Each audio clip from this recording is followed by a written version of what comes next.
Welcome to the physics class. आज के video का टॉपिक है आईटीएम नागपुर यूनिवर्सिटी के तहत BSc first year semester 2 physics paper 2 unit 4 magnetostatics के ऊपर एमसीक्यूज और उसके आंसर देखेंगे। यूनिवर्सिटी की तरफ से एग्जाम रिलेटेड इंस्ट्रक्शंस है जो कि यूनिवर्सिटी समर एग्जाम लेने वाले हैं तो वो offline multiple choice question base होगी। एग्जाम जो भी कंडक्ट होने वाले वो होम सेंटर होगा, यानी कि स्टूडेंट के अपने कॉलेज में होगी। क्वेश्चन पेपर्स में टोटल 50 क्वेश्चन होंगे, उसमें से कोई भी 40 क्वेश्चन सॉल्व करने होंगे। हर एक क्वेश्चन 2 मार्क के लिए पूछा जाएगा। एग्जाम का जो टाइम ड्यूरेशन होगा वो 90 मिनट या फिर 1.5 घंटे का होगा। क्वेश्चन के जो भी ऑप्शंस होंगे उसमें से करेक्ट ऑप्शन के सामने आपको राइट चेक मार्क करना होगा। Question 1, which of the following is not a unit of flux? Option A weber, option B maxwell, option C tesla, option D all of above. Correct answer is option C tesla. तो flux का मतलब क्या होता है कि जो भी magnetic field generate करता है, तो जो भी लाइन ऑफ फोर्सेस होते हैं, तो जब लाइन ऑफ फोर्सेस किसी भी एरिया को परपेंडिकुलरली क्रॉस करते हैं या परपेंडिकुलरली उसमें से पास थ्रू होते हैं तो उसे हम मैग्नेटिक फ्लक्स कहते हैं। मैग्नेटिक फ्लक्स के टेस्ला यहाँ पर यूनिट नहीं है। Question 2, which of the following is a unit of magnetic dipole moment? Option A weber, option B ampere metre square, option C tesla, option D all of above. Correct answer is option B ampere metre square. तो magnetic dipole moment generally किसी भी magnetic field की direction को बताता है या उसकी spin को दर्शाता है। तो डायपोल मोमेंट का फॉर्मूला है current into area. Question 3, which of the following is the unit of magnetic flux density? Option A weber, option B lumen, option C tesla, option D all of above. Correct answer is option C tesla. Magnetic flux density का मतलब क्या होता है कि जो भी magnetic line of forces होते हैं तो किसी पर्टिकुलर एरिया से अगर परपेंडिकुलरली पास थ्रू होते हैं उससे, तो उसे हम मैग्नेटिक फ्लक्स डेंसिटी कहते हैं। Question 4, SI unit of magnetic flux is? Option A henry per ampere, option B henry per metre, option C weber per ampere, option D weber. Correct answer is weber. Question 5, Fleming left hand rule is used to find the direction of? Option A current carrying conductor, option B magnetic field, option C force on current, option D all of above. Correct answer is option D all of above. तो जो भी Fleming का left hand rule है तो वो क्या बताता है हमें कि अगर हम हमारे हैंड की जो भी फिंगर्स है तो परपेंडिकुलर अगर स्ट्रेच कर देंगे और थंब को अपवर्ड डायरेक्शन में रखेंगे तो जो भी 4 फिंगर होगी तो वो मैग्नेटिक फील्ड को दर्शाएंगी, मिडिल फिंगर करंट को दर्शाएंगी और जो थंब होगा अपवर्ड डायरेक्शन में तो वो फोर्स को दर्शाएगा। Question 6, the force between two long parallel conductor is inversely proportional to? Option A product of current in conductor, option B current in one conductor, option C radius of conductor, option D distance between conductors. Correct answer is option D distance between conductors. यहाँ पर 2 conductor है, conducting wires है, उसमें से हमने current I1 और I2 independently पास किया है, सप्लाई किया है। तो इस करंट की वजह से हर एक कंडक्टर के सराउंडिंग में एक मैग्नेटिक फील्ड होगी और उसका एक फोर्स होगा। ठीक है, तो जो भी फोर्स होगा तो वो किसके इनवर्सली प्रोपोर्शनल होगा? तो वो होगा रेडियस या फिर डिस्टेंस बिटवीन वायर्स के प्रोपोर्शनल होगा। क्योंकि यहाँ पर जो फोर्स है तो फोर्स का फॉर्मूला क्या है? BIL, यानी कि जो फोर्स होगा तो वो मैग्नेटिक फील्ड के डायरेक्टली प्रोपोर्शनल होगा। मैग्नेटिक फील्ड का फॉर्मूला क्या है? μ0I/2πr। ठीक है, तो इसलिए जो भी फोर्स होगा तो वो रेडियस या जो भी डिस्टेंस है, डिस्टेंस बिटवीन वायर्स, तो उनके प्रोपोर्शनल होगा, inversely proportional. Question 7, for a given wire wound core and increase in current through the coil will? Option A increase flux density, option B constant flux density, option C reverse flux lines, option D increase flux density. Correct answer is increase flux density. तो क्या हो रहा है कि अगर हम किसी wire में से करंट को फ्लो करेंगे तो क्या होगा? करंट की वजह से उस वायर के सराउंडिंग में मैग्नेटिक फील्ड जनरेट हुई। अब जो भी मैग्नेटिक फील्ड के लाइन ऑफ फोर्सेस है अगर किसी एरिया से पास थ्रू हो रहे हैं या उस एरिया से परपेंडिकुलरली क्रॉस कर रहे हैं तो क्या होगा कि उसमें मैग्नेटिक फ्लक्स होगा। ठीक है, मैग्नेटिक फ्लक्स डेंसिटी होगी उसमें। अगर हम करंट को बढ़ाएंगे तो क्या होगा? मैग्नेटिक जो भी फील्ड है तो वो बढ़ेगी, मैग्नेटिक फील्ड बढ़ेगी तो लाइन ऑफ फोर्सेस बढ़ेंगे। अगर ज्यादा लाइन ऑफ फोर्सेस किसी एरिया को क्रॉस करेंगे तो मैग्नेटिक फ्लक्स क्या होगा? बढ़ेगा। Question 8, when the magnet is in motion relative to a coil, the induced EMF does not depend upon? Option A pole strength of magnet, option B motion of magnet, option C resistance of the coil, option D number of turns of the coil. Correct answer is option C resistance of the coil. तो यहाँ पर एक wire की coil है, यानी कि conducting wire की coil है जिसे एक बल्ब के साथ में अटैच किया गया है और एक मैग्नेट है जिसे हम उस कॉइल के अंदर बाहर कर रहे हैं, ठीक है। तो जब भी मैग्नेट को हम कॉइल के नजदीक लाते हैं तो क्या होता है कि जो भी मैग्नेटिक लाइन ऑफ फोर्सेस है तो वो परपेंडिकुलरली क्या होता है उस कॉइल को क्रॉस कर रही है, ठीक है। तो इससे उस कॉइल के अंदर में एक वोल्टेज इंड्यूस हो रहा है, ठीक है। तो जिसकी वजह से जो बल्ब है वो ग्लो हो रहा है या जल रहा है, ठीक है।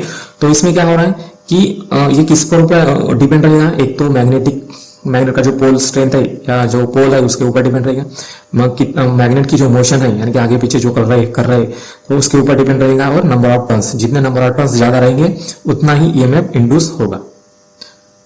Question 9. A coil of wire is placed in changing magnetic field. If the number of turns in the coil is decreased, the voltage induced across the coil will option A increase, option B 0, option C decrease, option D constant. Correct answer is option C decrease.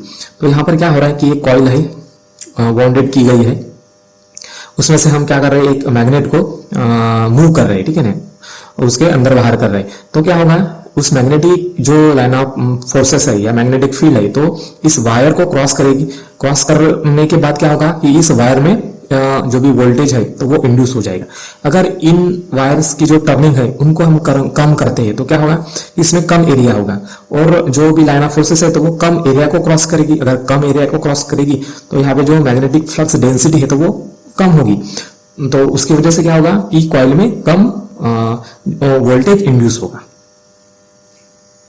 Question 10. The induced voltage across a stationary conductor in a stationary magnetic field is option A increase, option B 0, option C decrease, option D constant. Correct answer is option B 0. यहाँ पर क्या बता रहा है कि किसी भी coil में वोल्टेज तभी इंड्यूस हो सकता है या तभी जनरेट हो सकता है, दोनों में से अगर एक मूविंग हो तो एक तो मैग्नेट मूविंग होना चाहिए और कॉइल स्टेशनरी होगी, या फिर कॉइल मूविंग होना चाहिए और मैग्नेट स्टेशनरी होगा। दोनों कंडीशन में जो भी वोल्टेज होगा वो इंड्यूस हो सकता है। अगर दोनों के दोनों यानी कि कॉइल और मैग्नेट दोनों अगर स्टेशनरी होंगे तो वैसे कंडीशन में उस कॉइल में वोल्टेज जनरेट नहीं होगा या इंड्यूस नहीं होगा। Question 11. When the speed at which a conductor is moved through magnetic field is increased, the induced voltage. Option A increase, option B 0, option C decrease, option D constant. Correct answer is option A increase. तो अब यहाँ पर क्या कह रहे हैं कि जो भी कॉइल है उस कॉइल में से हम मैग्नेट को स्पीडली अगर अंदर बाहर करेंगे तो क्या होगा कि जो भी इंड्यूस करंट है, ठीक है, तो या जो भी वोल्टेज है तो वो बढ़ जाएगा। अगर हम स्पीड बढ़ाते हैं उस मोशन की, मैग्नेट की मोशन की स्पीड बढ़ाते हैं तो उतना ही ज्यादा वोल्टेज इंड्यूस होगा। Question 12. If the cross-sectional area of a magnetic field increases but the flux remain same, the flux density. Option A increase, option B 0, option C decrease, option D constant. Correct answer is option C decrease. तो यहाँ पर क्या हो रहा है कि जो भी क्रॉस सेक्शनल एरिया है, अगर क्रॉस सेक्शनल एरिया को जो भी मैग्नेट के लाइन ऑफ फोर्सेस है या जो मैग्नेटिक फील्ड है वो क्रॉस कर रही है तो वहां पे क्या होगा, मैग्नेटिक फ्लक्स डेंसिटी होगी, ठीक है। तो जो मैग्नेटिक फ्लक्स डेंसिटी है तो मैग्नेटिक फ्लक्स डेंसिटी का मतलब क्या है कि magnetic flux per unit cross sectional area.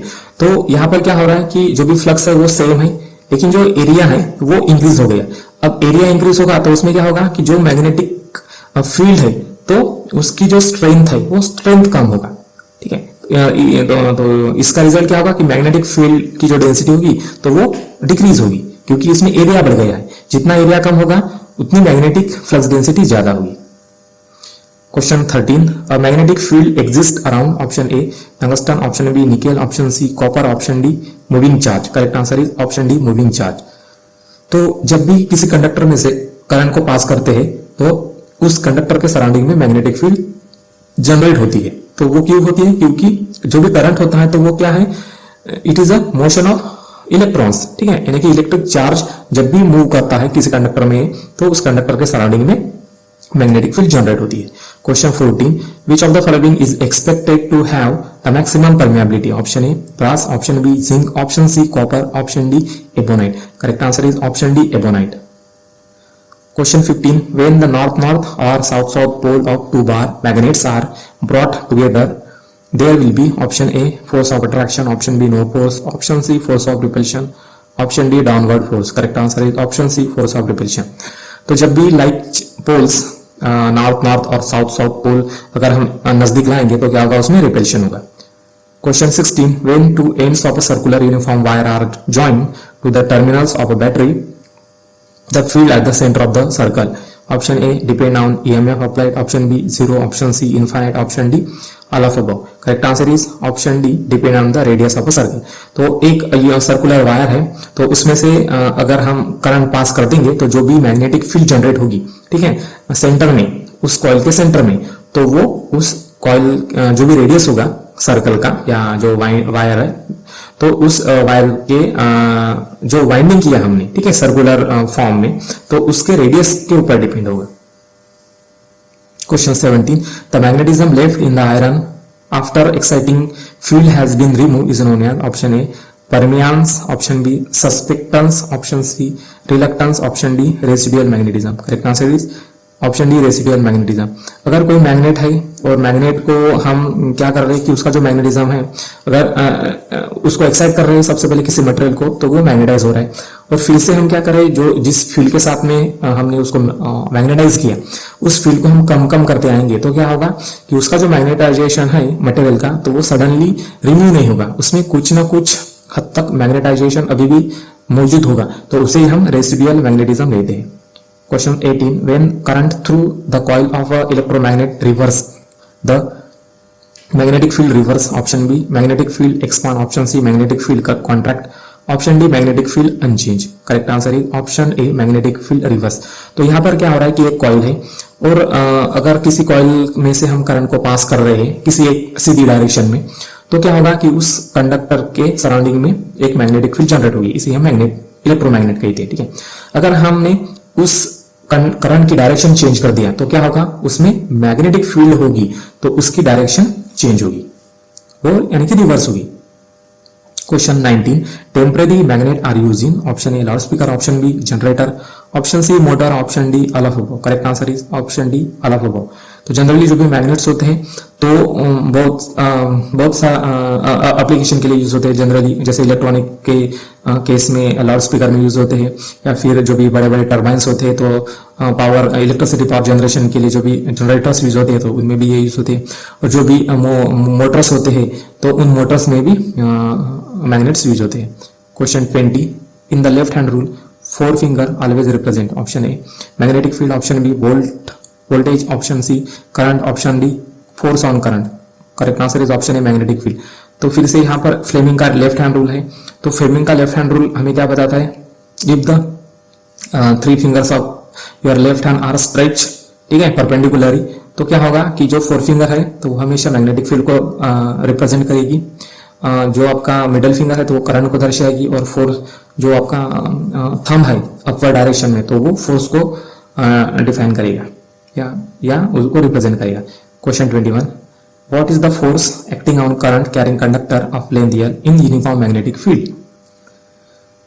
Option A F equal B square IL sine theta, option B F equal BIL sine theta, option C F equal BIL cos theta, option D F equal BI square L sine theta. Correct answer is option B F equal BIL sine theta.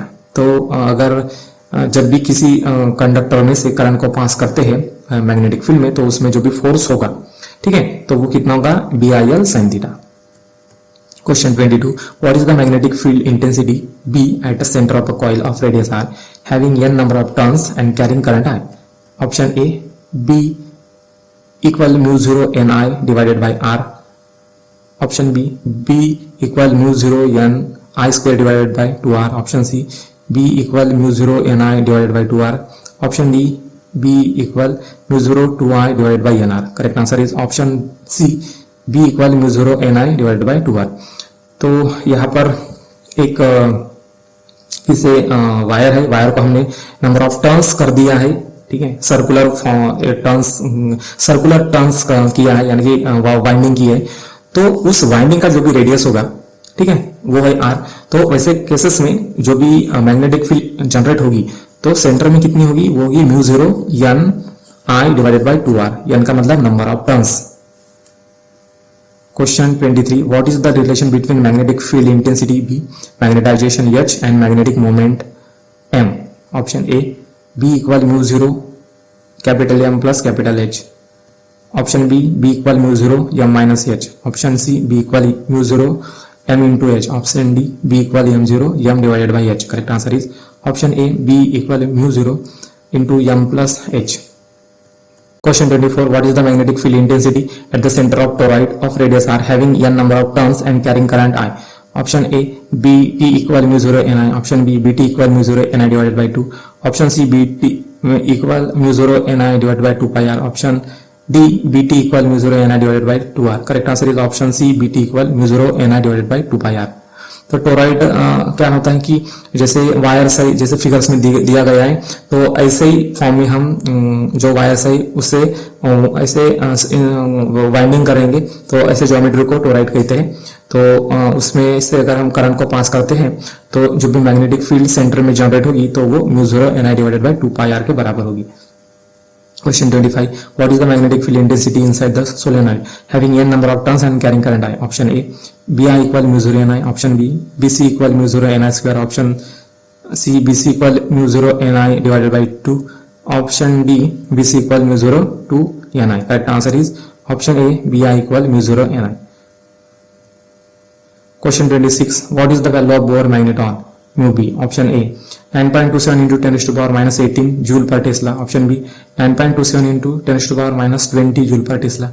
Option C 9.27 into 10 raised to power minus 22 joule per Tesla. Option D 9.27 into 10 raised to power minus 24 joule per Tesla. Correct answer is option D 9.27 into 10 raised to power minus 24 joule per Tesla. तो Bohr magneton का मतलब क्या होता है कि जो भी atom होता है, हाँ, तो एटम में इलेक्ट्रॉन होता है। तो जब भी इलेक्ट्रॉन दो तरह की मोशन करता है, एक तो खुद के एक्सिस पर स्पिन करता है स्पिन मोशन, और न्यूक्लियस के सराउंडिंग में ऑर्बिटल मोशन करता है, रिवॉल्यूशन करता है, तो वो ऑर्बिटल मोशन। तो जब इलेक्ट्रॉन रिवॉल्व करता है तो उसमें से डाइपोल मोमेंट जनरेट होता है या डाइपोल मोमेंट बनाता है because of the revolution of electron. ठीक है, तो उस सिंगल इलेक्ट्रॉन की वजह से जो भी मैग्नेटिक फील्ड जनरेट होगा तो उस मैग्नेटिक फील्ड की वैल्यू को बोर मैग्नेटॉन कहा जाता है। Question 27. Conductor of length L has current I passing through it when it is placed parallel to magnetic field. The force experienced by conductor will be option A B Li, option B 0, option C B square Li, option D B Li square. Correct answer is option B 0. यहाँ पर क्या हो रहा है कि एक coil है जिसमें से करंट पास किया है और इस कॉइल की लेंथ है L। तो जो भी मैग्नेट है तो वो ये मैग्नेट क्या है, पैरेलल है किसी भी कॉइल को, और जब भी किसी मैग्नेटिक फील्ड में अगर हम किसी कॉइल को पैरेलली उसके पास थ्रू करते हैं, ठीक है, या उसमें मूव करते हैं, तो उसमें कुछ भी फर्क नहीं गिरता। ठीक है, तो फर्क कब गिरेगा या फिर वोल्टेज कब इंड्यूस होगा, जब मैग्नेटिक लाइन ऑफ फोर्सेस किसी भी कॉइल को परपेंडिकुलरी का क्रॉस कर रहे होंगे या परपेंडिकुलरी हम पास थ्रू करेंगे उसमें से, ठीक है, तभी उसमें वोल्टेज इंड्यूस होगा, अदरवाइज वो जीरो होगा। Question 28. What is the Lorentz force equation in electric and magnetic field? Option A FL equal Q into E. Option B FL equal Q into V cross B. Option C FL equal Q into E minus Q into V cross B. Option D FL equal Q into E plus Q into V cross B. यहाँ पर FL का मतलब Lorentz force है, small q का मतलब charge है, charge, capital E का मतलब इलेक्ट्रिक फील्ड है, V का मतलब वेलोसिटी और कैपिटल B का मतलब मैग्नेटिक फील्ड। तो correct answer is option D FL equal Q into E plus Q into V cross B। तो यहाँ पर Q इंटू E का मतलब इलेक्ट्रिक फोर्स है ड्यू टू इलेक्ट्रिक फील्ड, और Q into V cross B का मतलब मैग्नेटिक फोर्स है due to magnetic force. Question 29.